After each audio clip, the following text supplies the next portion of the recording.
ദൈവനാമത്തിന് മഹത്വം ഉണ്ടാകുമാറാകട്ടെ.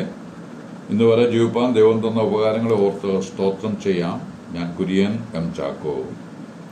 ചില വർഷങ്ങൾക്ക് മുമ്പ് ഒരു സഹോദരൻ എഴുത്തിലൂടെ ചോദിച്ച ഒരു ചോദ്യം ഇതാണ്: ആഭരണധാരിയായ ഒരാൾ രക്ഷിക്കപ്പെട്ടു. ആ വ്യക്തിക്ക് സ്നാനമേൽക്കുവാൻ താല്പര്യമുണ്ട്. ആഭരണം ധരിക്കുന്നു എന്ന കാരണത്താൽ സ്നാനപ്പെടുത്താതെ ഇരിക്കുന്നത് ശരിയാണോ? പലരോടും താൻ ആ ചോദ്യം ചോദിക്കുകയുണ്ടായി. സമ്മിശ്രമായ പ്രതികരണമാണ് ലഭിച്ചത്. അത് താൻ പ്രസിദ്ധീകരിക്കുകയും ചെയ്തു. അന്ന് ഞാൻ ചോദിച്ച ഒരു ചോദ്യം ഇപ്രകാരമായിരുന്നു: രക്ഷിക്കപ്പെട്ടു എന്നുള്ളത് എന്തിൻ്റെ അടിസ്ഥാനത്തിലാണ് മനസ്സിലാക്കുന്നത്? ജീവിതത്തിൽ ഉണ്ടാകുന്ന വ്യത്യാസത്തിൻ്റെ അടിസ്ഥാനത്തിൽ മാത്രമല്ലേ നമ്മൾക്ക് അങ്ങനെ മനസ്സിലാക്കാനും പറയുവാനും കഴിയൂ? ഒരാൾ ദുർനടപ്പുകാരനാണ് എന്ന ഒരു കാരണത്താൽ സ്നാനം വിലക്കുന്നത് ശരിയാണോ എന്ന് ആരെങ്കിലും ചോദിച്ചാൽ എന്ത് മറുപടി പറയും? ഒരാൾ വിഗ്രഹാരാധിയാണ് എന്ന ഒറ്റ കാരണത്താൽ സ്നാനം വിലക്കാമോ? ഒരാൾ അത്യാഗ്രഹിയാണ് എന്ന ഒറ്റ കാരണത്താൽ സ്നാനം വിലക്കുന്നത് ശരിയാണോ? വേറെ ചിലർ പുരുഷകാമികൾ, മറ്റു ചിലർ സ്വയംഭോഗികൾ, ചിലർ കള്ളന്മാർ, വേറെ ചിലർ മദ്യപാനികൾ, ചിലർ വായുഷ്ഠാണക്കാർ, പിടിച്ചുപറിക്കാർ എന്നിങ്ങനെ ഓരോരോ നിലയിലും നിലവാരത്തിലും ഉള്ളവർ ആണ് മനുഷ്യർ. ഇവർ ആരെങ്കിലും സ്നാനമേൽക്കണമെന്ന് പറഞ്ഞു വന്നാൽ സ്നാനപ്പെടുത്താമോ? ഈ നിലയിൽ പാപം ചെയ്ത് ജീവിക്കുന്നവർ ദൈവരാജ്യം അവകാശമാക്കുകയില്ല എന്നാണ് കൊരിന്ത്യർക്ക് എഴുതിയ 1-ാം ലേഖനം 6:9-10 വാക്യങ്ങളിൽ പറഞ്ഞിരിക്കുന്നത്. ദൈവരാജ്യത്തിൽ കടക്കുകയില്ലാത്തവരെ സ്നാനപ്പെടുത്തിയതുകൊണ്ട് എന്താണ് ഒരു പ്രയോജനം? അവിടെ ഒരു ചോദ്യം വരാം: മേൽപ്പറഞ്ഞ ഭാഗത്ത് ആഭരണ ധാരണത്തെക്കുറിച്ച് ഒന്നും പറഞ്ഞിട്ടില്ലല്ലോ എന്ന്. പ്രഥമദൃഷ്ട്യാൽ അത് ശരിയാണ്. എന്നാൽ വിഗ്രഹാരാധികൾ, അത്യാഗ്രഹികൾ എന്നിത്യാദി പ്രയോഗങ്ങൾ അവിടെ ഉണ്ട്. വിഗ്രഹാരാധന പാപമാണ് എന്ന് ഏവരും സമ്മതിക്കും. അവർ നരകത്തിൽ പോകുമെന്ന് വെളിപ്പാട് പുസ്തകം 21:8 പറഞ്ഞിരിക്കുന്നു. കൊലോസ്യ ലേഖനം 3:5 അത്യാഗ്രഹത്തെയും എഫേസ്യ ലേഖനം 5:5 ദ്രവ്യാഗ്രഹത്തെയും വിഗ്രഹാരാധന ആയിട്ടാണ് പറഞ്ഞിട്ടുള്ളത്. അതിയായ ആഗ്രഹം ഏതിനോടാണോ അതാണ് വിഗ്രഹം. വിഗ്രഹത്തിന് പ്രത്യേക ആകൃതിയോ പ്രകൃതിയോ ഇല്ല. എന്നാൽ പ്രതിമയ്ക്ക് ഇവയെല്ലാം ഉണ്ട്. അതിനാലാണ് വിഗ്രഹവും പ്രതിമയും അരുത്, അവയെ നമസ്കരിക്കരുത് എന്ന് പുറപ്പാട് പുസ്തകം 20:4 പറഞ്ഞിരിക്കുന്നത്. അബ്രഹാമിന്റെ ജീവിതത്തിൽ വിഗ്രഹമായി തീർന്നത് തൻ്റെ മകനായിരുന്നു. ഉൽപ്പത്തി പുസ്തകം 22:2 ദൈവം അബ്രഹാമിനോട് പറഞ്ഞു: നീ സ്നേഹിക്കുന്ന നിന്റെ ഏകജാതനായ മകനെ ഇസ്ഹാക്കിനെ തന്നെ കൂട്ടിക്കൊണ്ട് മോര്യാദേശത്ത് ചെന്ന് അവിടെ ഞാൻ കൽപ്പിക്കുന്ന മലയിൽ അവനെ ഹോമയാഗം കഴിക്കുക എന്ന്. അബ്രഹാം അത് അനുസരിച്ചതിനാൽ മകനെ ബലി കഴിക്കുന്നത് തടഞ്ഞുകൊണ്ട് പറയുന്നത് 12-ാം വാക്യത്തിലുണ്ട്: നിന്റെ ഏകജാതനായ മകനെ തരുവാൻ മടിക്കായക കൊണ്ട് നീ ദൈവത്തെ ഭയപ്പെടുന്നുവെന്ന് ഇപ്പോൾ അറിയുന്നു. അങ്ങനെ അബ്രഹാമിന്റെ വിശ്വാസം പ്രവൃത്തിയാൽ തെളിയിച്ചു. ഹവ്വയ്ക്ക് വൃക്ഷഫലം പ്രിയപ്പെട്ടതായി തോന്നിയെന്ന് ഉൽപ്പത്തി പുസ്തകം 3:6 രേഖപ്പെടുത്തിയിരിക്കുന്നു. അതുമൂലം വന്ന ആപത്തുകളെക്കുറിച്ച് പറയേണ്ടതില്ലല്ലോ. അതുപോലെ പലർക്കും പലതിനോടും സ്നേഹം വർദ്ധിച്ച് പാപകാരണമായി തീർന്നിട്ടുണ്ട്. ലൂക്കോസ് എഴുതിയ സുവിശേഷം 14:25 മുതൽ വായിക്കുന്നത്: ഏറിയ പുരുഷാരം യേശുവിനോട് കൂടെ പോകുമ്പോൾ അവിടുന്ന് തിരിഞ്ഞ് അവരോട് പറഞ്ഞത്: എൻ്റെ അടുക്കൽ വരികയും അപ്പനെയും അമ്മയെയും ഭാര്യയെയും മക്കളെയും സഹോദരന്മാരെയും സഹോദരികളെയും സ്വന്തം ജീവനെയും കൂടെ പകയ്ക്കാതിരിക്കുകയും ചെയ്യുന്നവന് എൻ്റെ ശിഷ്യനായിരിക്കാൻ കഴിയുകയില്ല. തൻ്റെ ക്രൂശ് എടുത്തും കൊണ്ട് എൻ്റെ പിന്നാലെ വരാത്തവനും എൻ്റെ ശിഷ്യനായിരിക്കുവാൻ കഴിയുകയില്ല. സാധാരണ ക്രിസ്തീയ ജീവിതം മുമ്പിലുള്ള സാഹചര്യത്തോടും സമൂഹത്തോടും ചേർന്ന് നയിക്കുവാൻ പ്രയാസമില്ല. എന്നാൽ കർത്താവിന് വേണ്ടി സ്ഥിരപ്രതിഷ്ഠയുള്ള ജീവിതം നയിക്കുവാൻ നാം തീരുമാനിച്ചാൽ യേശുക്രിസ്തു ഈ ഭൂമിയിലായിരുന്നപ്പോൾ നേരിട്ട സാത്താന്യമായ എതിർപ്പുകളെ ഒരു പരിധി വരെ അഭിമുഖീകരിക്കേണ്ടതായിട്ട് വരും. ആ എതിർപ്പുകളാണ് ക്രൂശ്. കൃപയിൽ ആശ്രയിച്ച് ക്രൂശിനെ സഹിച്ചും ജയിച്ചും മുന്നേറണം. ആ സമയത്ത് വേണ്ട സഹായത്തിനും കൃപയ്ക്കുമായി കൃപാസനത്തോട് അടുത്തും ചെല്ലണം. അവിടെ നിന്ന് ക്രൂശിനെ സഹിക്കാനും അതിനെ ജയിക്കാനും ആവശ്യമായ കൃപ ലഭിക്കും. ആഭരണ ധാരണത്തോടുള്ള ബന്ധത്തിലാണല്ലോ നാം പറഞ്ഞു തുടങ്ങിയത്.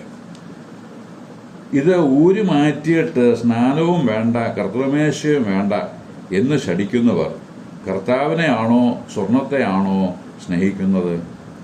കർത്താവിനെ സ്നേഹിക്കാത്ത ഏവനും ശപിക്കപ്പെട്ടവൻ എന്നാണല്ലോ വചനം പറയുന്നത്.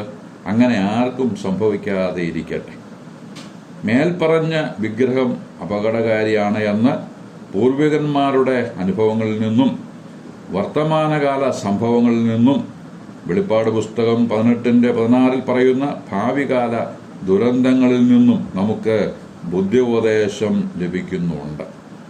ഈ ബുദ്ധിോപദേശം കൈക്കൊള്ളാതെ ആഭരണം ധരിക്കരുത് എന്ന് വ്യക്തമായ കൽപ്പനയുണ്ടോ എന്ന് ചോദിക്കുന്നവർ ഉൽപ്പത്തി പുസ്തകം 3:1 തിന്നരുതെന്ന് ദൈവം വാസ്തവമായി കൽപ്പിച്ചിട്ടുണ്ടോ എന്ന ചോദ്യവുമായി ഹവ്യെ സമീപിച്ച പാമ്പിനെയാണ് ഓർമ്മയിലേക്ക് കൊണ്ടുവരുന്നത്.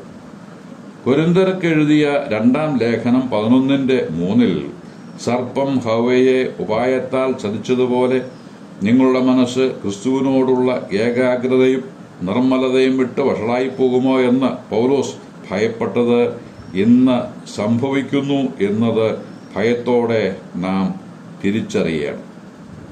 പത്രോസ് എഴുതിയ 1-ാം ലേഖനം 1:14-15 വാക്യങ്ങളിൽ വായിക്കുന്നത്, പണ്ട് നിങ്ങളുടെ അജ്ഞാനകാലത്തുണ്ടായിരുന്ന മോഹങ്ങളെ മാതൃകയാക്കാതെ നിങ്ങളെ വിളിച്ച വിശുദ്ധന് ഒത്തവണ്ണം അനുസരണമുള്ള മക്കളായി എല്ലാ നടപ്പിലും വിശുദ്ധരാകുവീൻ എന്നാണ്. ഗലാത്യ ലേഖനം 5:24 വായിക്കുന്നത്, ക്രിസ്തുവേശുവിനുള്ളവർ ജഡത്തെ അതിന്റെ രാഗമോഹങ്ങളോട് കൂടെ ക്രൂശിച്ചിരിക്കുന്നു എന്നുമാണ്. എഫേസ്യ ലേഖനം 4:22 മുതൽ 24 വരെ വായിക്കുന്നത്, പഴയ മനുഷ്യനെ ഉപേക്ഷിച്ച് പുതിയ മനുഷ്യനെ ധരിച്ചുകൊള്ളുവിൻ എന്നാണ്. പ്രവൃത്തികളുടെ പുസ്തകം 3:6 സുന്ദരം എന്ന ദേവാലയ ഗോപുരത്തെങ്കൽ ഇരുന്ന മുടന്തനായ മനുഷ്യനോട് പത്രോസ് യോഹന്നാനോട് ചേർന്ന് നിന്ന് പറഞ്ഞത്, ഞങ്ങളെ നോക്കുവിൻ എന്നാണ്. എന്തെങ്കിലും കിട്ടുമെന്ന് വിചാരിച്ച് നോക്കിയ മുടന്തനോട് വെള്ളിയും പൊന്നും എനിക്കില്ല എന്ന് പറഞ്ഞു എന്ന് രേഖപ്പെടുത്തിയിരിക്കുന്നു. ഏകദേശം 30 വർഷങ്ങൾക്കപ്പുറം മിക്കവാറും എല്ലാവരും പറയുന്ന സാക്ഷ്യവും അവർക്ക് പറയാനുണ്ടായിരുന്ന സാക്ഷ്യവും ഇത് തന്നെയായിരുന്നു. വെള്ളിയും പൊന്നും മാത്രമല്ല, ചോർന്നൊലിക്കാത്ത വീടുകൾ തന്നെ കുറവായിരുന്നു. മക്കളൊക്കെ പഠിച്ച് പല സ്ഥലങ്ങളിൽ ജോലിക്ക് പോയി അത്യാവശ്യം കഞ്ഞിക്കുള്ള വക ആയപ്പോൾ കുഞ്ചൻ നമ്പ്യാർ പാടിയതുപോലെ, പണമെന്നുള്ളത് കയ്യിൽ വരുമ്പോൾ ഗുണമെന്നുള്ളത് ദൂരത്താകും. അത് അങ്ങനെ തന്നെ സംഭവിച്ചു എന്ന് വേണം പറയുവാൻ. പത്രോസിന് കൂടെ ഉണ്ടായിരുന്നത് കർത്താവായ യേശുവിൻ്റെ നാമത്തിലുള്ള ജയവും സൗഖ്യവുമായിരുന്നു. അത് മുടന്തന് നൽകി. അവൻ്റെ കാലും നരിയാണിയും ഉറച്ചു. അവൻ കുതിച്ചെഴുന്നേറ്റ് നടന്നും തുള്ളിയും ദൈവത്തെ സ്തുതിച്ചുകൊണ്ട് ദൈവാലയത്തിൽ കടന്നു. ജനം കാണെ ഇത് സംഭവിച്ചു. പത്രോസ് ശ്ലീഹ തന്റെ 1-ാം ലേഖനത്തിന്റെ 3:3 പറയുകയാണ്, പൊന്നണിയുന്നതോ വിലയേറിയ വസ്ത്രം ധരിക്കുന്നതോ അല്ല ദൈവസന്നിധിയിൽ വിലയേറിയത്, പിന്നെയോ അകമേയുള്ള മനുഷ്യന്റെ സൗമ്യവും സാവധാനതയുമുള്ള യോഗ്യമായ നടപ്പാണ്. എല്ലാ നാളും ഒരേപോലെ ആയിരിക്കുമെന്ന് ആരും വിചാരിച്ച് മുമ്പോട്ട് പോകരുത്. പല അനുഭവങ്ങളിലൂടെ ഓരോരുത്തരും കടന്നുപോയി എന്ന് പറയാം. ഒരു കാര്യം എല്ലാവരും അറിഞ്ഞിരിക്കണം. സഫന്യാവ് 1:18 ദൈവം കടുകട്ടിയായ ഇടപെടൽ നടത്തുമ്പോൾ മനുഷ്യർ കരുതിയിട്ടുള്ള വെള്ളിക്കും പൊന്നിനും അവരെ രക്ഷിക്കുവാൻ കഴിയുകയില്ല എന്ന്. യെഹെസ്കേലിന്റെ പുസ്തകം 7:19 ഇങ്ങനെ നാം വായിക്കുന്നുണ്ട്. അനർത്ഥം സംഭവിക്കുമ്പോൾ തങ്ങളുടെ വെള്ളി വീതിയിൽ എറിഞ്ഞു കളയും, പൊന്ന് വൃത്തിയില്ലാത്തതായി തോന്നും. കാരണം വെള്ളിക്കും പൊന്നിനും ദൈവത്തിന്റെ കോപത്തിൽ നിന്ന് അവരെ വിടുവിക്കുവാൻ കഴിയില്ല. പിന്നെ ഇത് സമ്പാദിച്ച് കൂട്ടിവെച്ചിട്ട് എന്ത് പ്രയോജനം? ദൈവം ഇത് കള്ളന്മാരുടെ കയ്യിൽ കവർച്ചയായും ഭൂമിയിലെ ദുഷ്ടന്മാർക്ക് കൊള്ളയായും കൊടുക്കുമെന്ന് യെഹെസ്കേൽ 7:21 പറഞ്ഞിട്ടുണ്ട്. അങ്ങനെ ഇപ്പോൾ സംഭവിച്ചുകൊണ്ടിരിക്കുന്നു. കൊള്ളയും കൊലയും സ്വർണ്ണക്കടത്തും ഇല്ലാത്ത ദിവസങ്ങളില്ല. മനുഷ്യർക്ക് യഥാർത്ഥ കാര്യം മനസ്സിലാകുന്നില്ല. അതാണ് ജനം പിന്മാറ്റാവസ്ഥയിൽ ആയിപ്പോയി. അവിടെയും ഇവിടെയുമെല്ലാം ധൂപം കാട്ടിത്തുടങ്ങി. കുണുക്കും ആഭരണങ്ങളും കൊണ്ട് അവരെ തന്നെ അലങ്കരിച്ച് ജാരന്മാരുടെ പിന്നാലെ പോയി സത്യദൈവത്തെ മറന്നു കളഞ്ഞു. അതാണ് ജനത്തിന്റെ പരാജയമെന്ന് ഹോശേയുടെ പുസ്തകം 2:13 എഴുതിയിരിക്കുന്നു. മനുഷ്യർ തങ്ങളെ അലങ്കരിക്കേണ്ടത് ആഭരണത്താലല്ല, യോഗ്യമായ വസ്ത്രം കൊണ്ടായിരിക്കണം. സ്ത്രീകൾ ലജ്ജാശീലത്തോടും സുബോധത്തോടും കൂടെ ദൈവഭക്തിയെ സ്വീകരിച്ച് ആ നിലയിൽ അവർക്ക് ഉചിതമാകും വണ്ണം സൽപ്രവർത്തികളെ കൊണ്ട് അലങ്കരിക്കണമെന്ന് തിമോഥെയോസിന് എഴുതിയ 1-ാം ലേഖനം 2:10 പറയുന്നുണ്ട്. ഈ വചനങ്ങൾ മനസ്സിലാക്കി ആത്മീയ ചൈതന്യം പ്രാപിച്ച് യോഗ്യന്മാരായി വിളങ്ങുവാൻ ഏവരെയും ദൈവമായ കർത്താവ് സഹായിക്കട്ടെ എന്ന് ആശംസിച്ച് പ്രാർത്ഥിച്ച് വാക്കുകൾക്ക് പൂർണ്ണവിരാമം കുറിക്കുന്നു. ദൈവനാമം മഹത്വപ്പെടുമാറാകട്ടെ.